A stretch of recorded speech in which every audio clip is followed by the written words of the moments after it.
What's going on, fellow humans and resellers? This is I, James, redoptionagency.com, 23 years selling full-time on eBay. All right, feeling a lot better today. A lot better.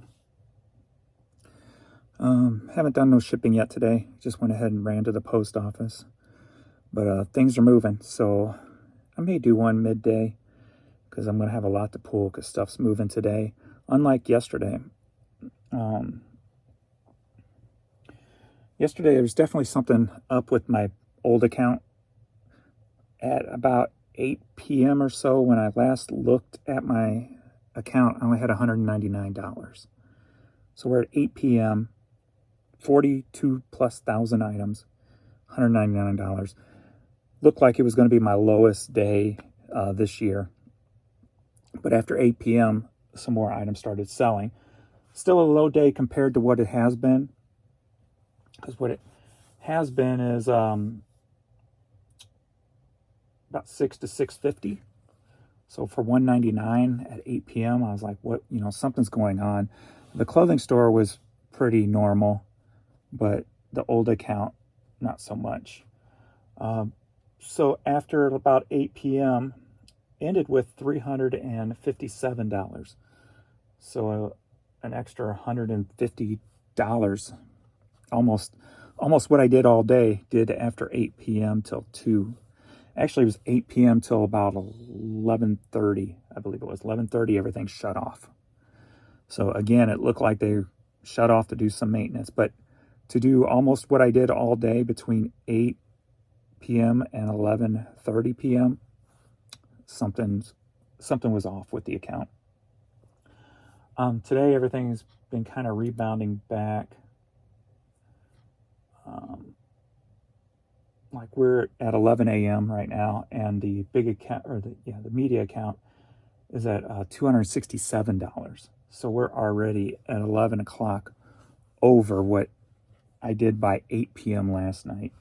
So it looks like it's back on track today, but we had Sunday was kind of disastrous, and then again Monday. Like I said, normally the Sunday shutdowns I expect, but I didn't expect one Saturday night, but we got one Saturday, at least this account got one Saturday night. And that hurt Sunday and Monday sales. Usually Sundays are the biggest of the weekend sales, but not so much. Not so much there. So, and last weekend it was the biggest of the three. So 260. That's just with. Let me see if there's any international on top of that.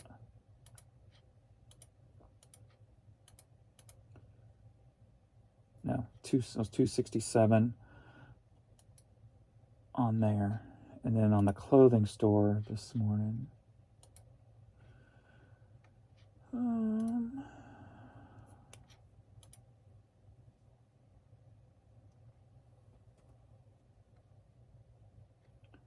I'm at $174. So at 11 a.m. we're doing pretty good today, especially compared to the last 2 days. So it looks like whatever happened, they got fixed. So 2, 3. So what? We're over $400 by 11 a.m. So a good start. So hopefully we'll get that bounce back, and I'll get back to the 800 plus days again. I think this month so far, the days have averaged, without the last 2 days, I haven't done it since the last 2 bummer days, but I was averaging, I think, $841 a day. So it's definitely going in the right direction. Again, that could be part tax related also on that. Part related with me putting up higher dollar stuff throughout the week. Even though I'm getting behind this week, I didn't do anything yesterday. And then I've got all the cassettes here that I got to get listed this morning that I did over the weekend, drafted and got pictures of and such. So, yeah, other than that, not much going on.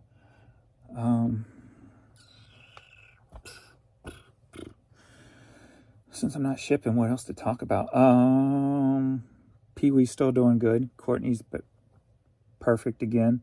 So the puppies are in fine form, which is good to see. That yesterday I spent most of the time laying in. We got the, if you saw the pictures before, I got that adult-sized dog bed in the living room, so I was laying in it most of the day yesterday, kind of dozing off here and there. And Pee-wee the whole time's laying either on me or next to me, flopped up, making sure I was all right all day. Courtney was laying outside the bed the whole time, but she wouldn't get on the bed for some reason. But yeah, so yesterday did a lot of sleeping, so I'm kind of achy today from being in bed so long. Even this morning I didn't get up till 9 o'clock, so, but at least I'm feeling better, so that's a good thing, good thing, good thing. What else is going on? I think what I might try to do, and see, I still haven't decided on exactly what I want to do with this old account, you know. I talked about moving the toys back over, but as yesterday kind of showed me, the last 2 days kind of showed me that there's still something different about that account that's bad compared to that newer account. So I don't know if I should just, I'm kind of just at a loss. I don't know if I should just switch everything over to the new account or what. I'd hate to give up 23 years of all those numbers and such and sales, but I don't know. Not sure what to do. If I don't do anything, I was thinking about, since I use Vindu on the new account, I was thinking about getting List Perfectly on the old account and hooking it up to my Poshmark and then moving media and stuff over to Poshmark via that. Because I know that one's a lot easier to use when it comes to, if I remember correctly, I haven't used it in a while, in like clicking stuff and moving it over. And when I used it, they didn't have like auto delist. I think they have that now, so that could be a good thing. So I may check into that. So then I can get everything over into my Posh store and then onto Macari and stuff. So that's another thought I might do, and then go from there. But yeah, today what I'm going to do is just get these cassettes on shelves and in drawers and get them going, and start pulling out some oddball stuff to get listed for the week, for the day, I should say. Let's see if there's any questions and comments or anything I can build off of.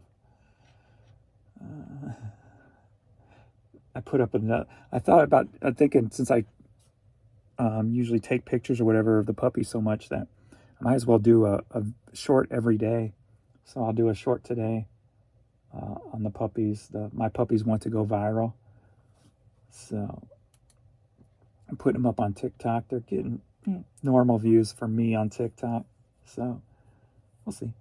Maybe they'll take off and I can get paid via TikTok, and that'll help pay for Pee-wee stuff. So that'd be kind of cool. Let's see here. Feel better. Love the hat. Thank you. Yes, any organization tips you have would be very helpful.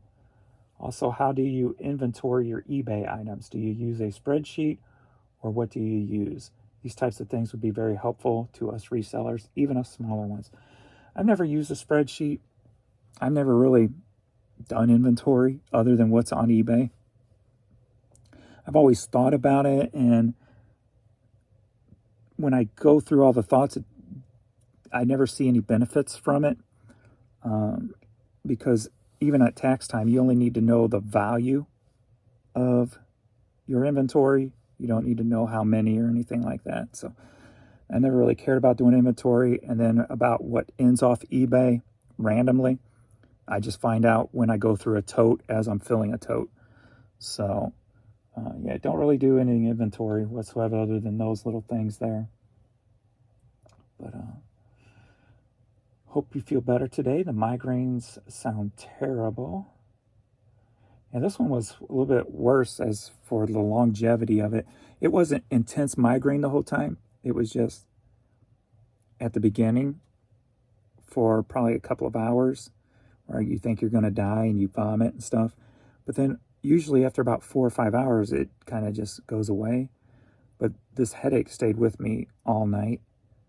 And then in the morning, I started feeling it again and vomited again.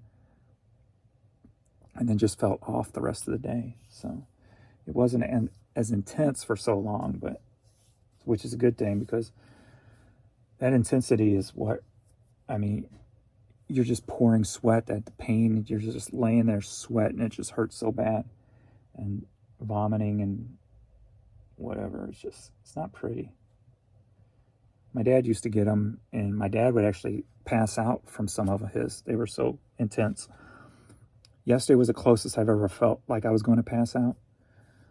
Even in the evening, I came down here about 6:30 or so to pull for Adrian, and it just wore me out. I had to lay on the ground for a little bit to gather myself, because I thought I was going to fall over.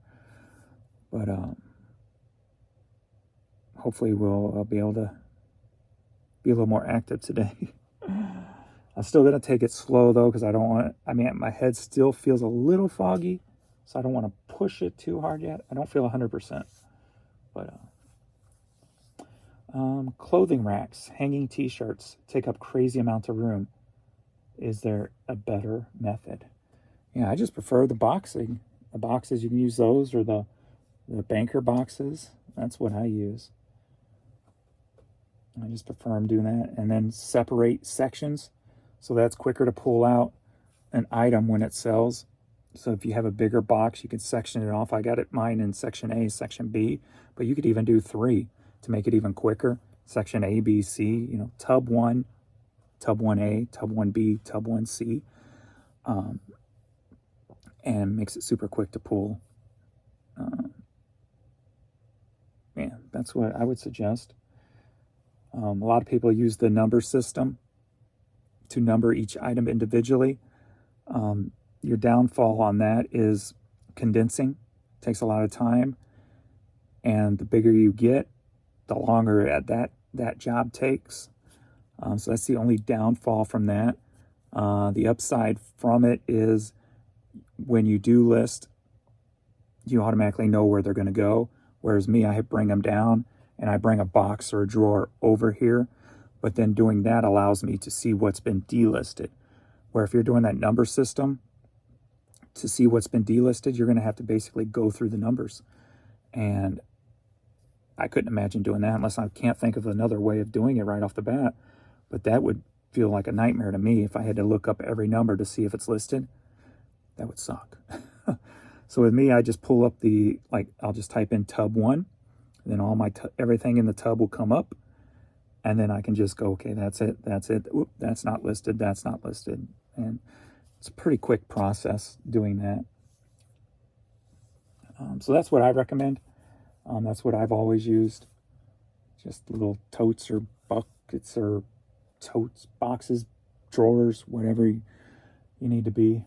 Like I said, the smaller the section, especially if you don't do a lot. I'll do 100 a day.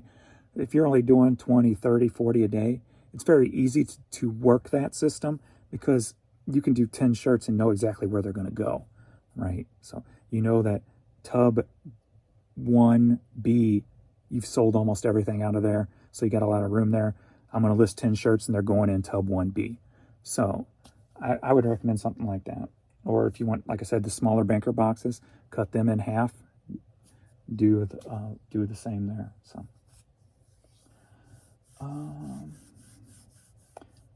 man, that sucks. Both my wife and stepdaughter have been dealing with migraines, vomiting here. Hope it goes away soon. Thank you.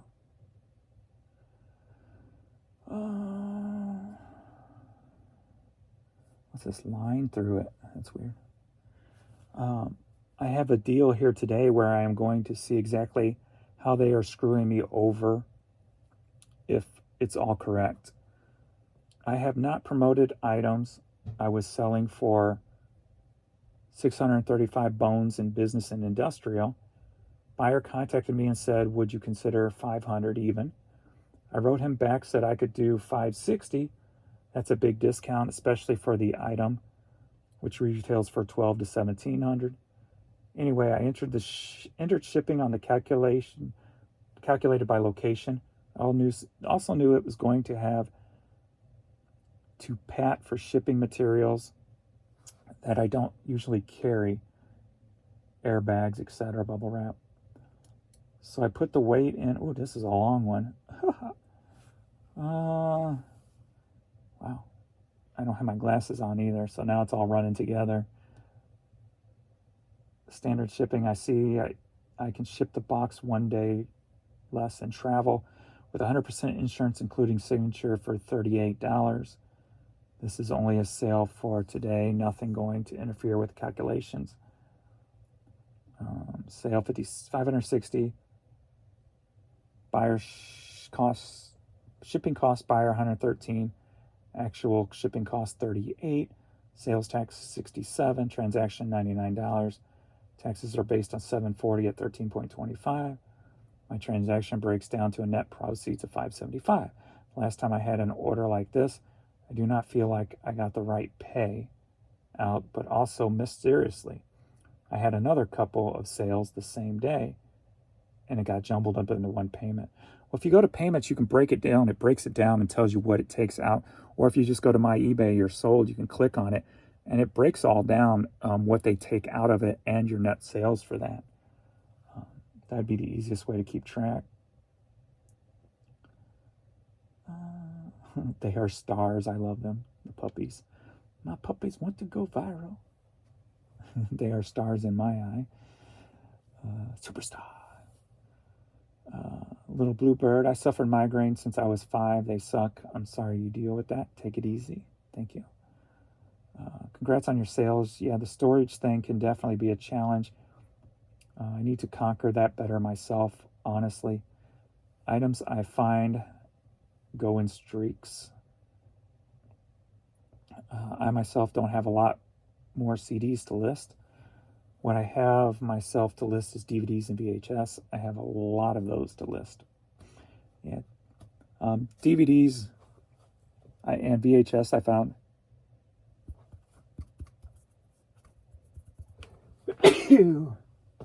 Oh, found better if they. Let me get my voice back. Found better if they go on like shelves like this, and then break those shelves into smaller sections. Like on the drawers I use, they're not quite sized for it. Or if you get boxes that are perfectly sized for the DVDs, and you have the shelving perfectly set up for those boxes, that's the way to go. If not, if you just have a little DVD floor to ceiling shelving unit, these I built myself, so you can get the wood pretty cheap at Lowe's or whatever. But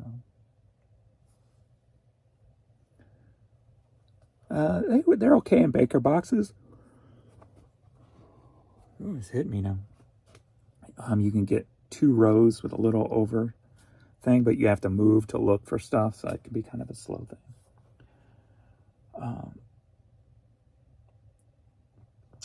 On yesterday's video, every serious business has a warehouse of some kind or some kind of stocking. Otherwise, you're a drop ship garage reseller, and I'm not taking those very seriously, as they have no control over what's happening. At least not in there's not a serious distributor behind it. And even then, you lose control over what's happening, like an argument that the wrong item has been sent.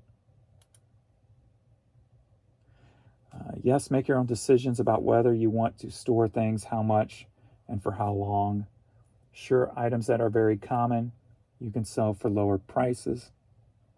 But items that are worth it, if you keep them longer, use others as information source, not as a way to do things for yourself.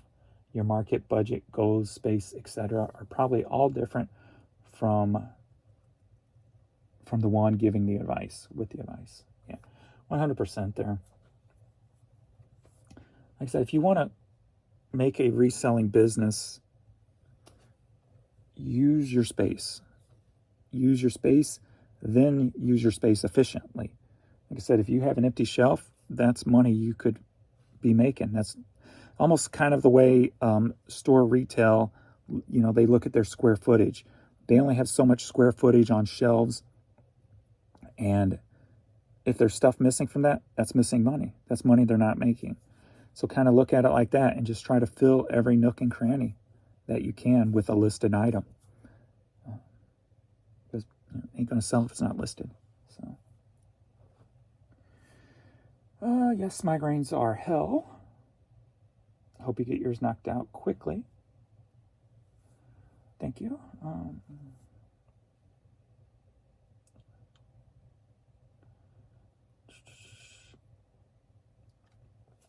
James, let's see. I love how you show your raw feelings and emotions. Most YouTubers are only here to show the good finds and the wins, but you really inspire a lot of people and show everything, the ups and downs.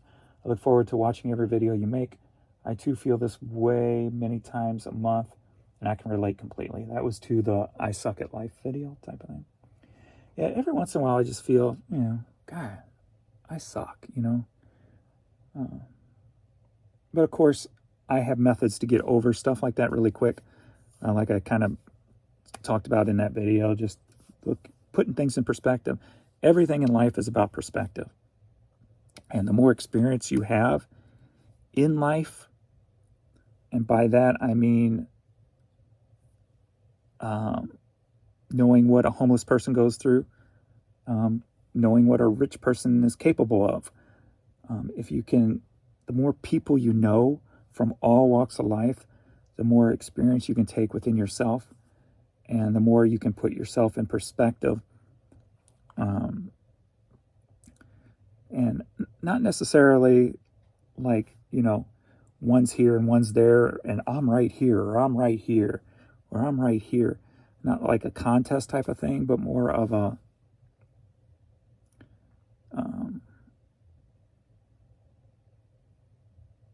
happiness thing. More of, you could be the richest person in the world and be totally unhappy. You can be homeless in Hawaii and be totally happy. So those people look very comfortable, the homeless in Hawaii. I always said if I'm ever going to be homeless, I'm getting my butt to Hawaii, and I'm just going to be homeless in Hawaii. So people on the beach feed you.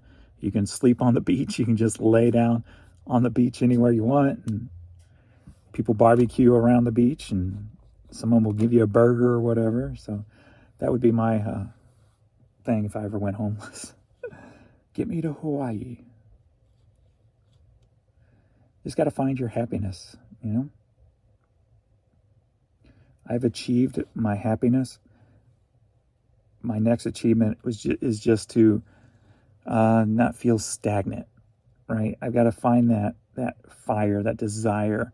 Like, that's why I always kind of put something in front of me, like, oh, it'd be cool to have a Lamborghini, that Lamborghini SUV. Now, that's something I would never buy because, unless I was 5 times in my money over that. But it gives me something to shoot for, even though I don't care if I ever get it. So I always find things like that, physical things, to motivate me, to push me. Because if you don't dream big, what are you doing? You just kind of, at least with me, I'm just there. So for me, always putting something in front of me like that, it's more of a frame of mind than anything else. Like, it's more about, this Lamborghini costs $200,000. What would it take for me to get that, right? Can I get there? But even though if I got there, I wouldn't be there. So, you know what I mean? Because I would want to make 3 to 5 times more than what that thing would cost before I would waste money on something like that. So I'd have to be drowning in money of don't know what to do with type of thing. But it gives me that something to go, okay, what would it take to get me to that level? And that's what it's all about, is just pushing yourself. So never feel like, you're being materialistic or something if you're trying to shoot for something. It doesn't mean necessarily that, sure, you would get it if you could, but make it realistic and make it more about just trying to get to that level. So for me, it would be trying to get to that level. Okay, could I go out and buy a $200,000 car? What would it take for me to get there? And just keeping myself motivated like that. At least with me, I've always been that way because I came from nothing. So I always wanted like I said, a cool car and a quiet place to sleep. That's all I ever wanted. So now that I have that, what's next? Well, I'm already happy, so let's go outrageous. Let's try to shoot for that. And it don't matter if I get there because I'm happy. So if you're not at your happy place there, make that your first goal. Whatever it's going to take to make you happy. And it doesn't necessarily take, like I said before, $1 million. It just takes enough money to not be stressed. So find that first. Once you find that, then you can set your next unrealistic or dream goal or whatever the case may be. Not really a dream, but I'm in my dream, but like, beyond your dream standards, if you will. So, all right, I'm getting to work. Enough talking. So that's it. So tomorrow I should be able to start shipping again and stuff. I just, like I said, still taking a little easy today. But I already feel like I've talked too much and I've stood too long. But all right, thanks everybody. Thanks for all the support and words and such. And I'll be back 100% soon enough. So thanks everybody. See you all in the next video. Later.